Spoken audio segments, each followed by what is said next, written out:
ఇంతవరకు భారతదేశం వేరే చోట నుంచి ఇంధనం కొనుక్కోవడం వేరు. ఇప్పుడు భారతదేశం అమెరికా నుంచి ఆయిల్ కొనుక్కోమని మన మీద ఒత్తిడి ఇస్తుంది. ఇప్పుడు అమెరికా మన దగ్గర నుంచి ఆయిల్ కొంటుంది. కాకపోతే అది మామూలు ఆయిల్ కాదు, విమాన ఇంధనం. తాజాగా ఏటీఎఫ్ విమాన ఇంధనాన్ని ఎగుమతి చేసింది. మన సంబంధించిన రిలయన్స్ వాళ్ళకి ఇక్కడ వ్యాపారం ఉంది.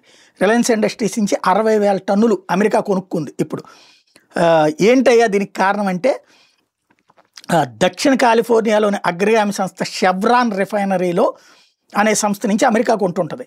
అక్కడ ఇప్పుడు ట్రబుల్ వచ్చింది, టెక్నికల్ ట్రబుల్.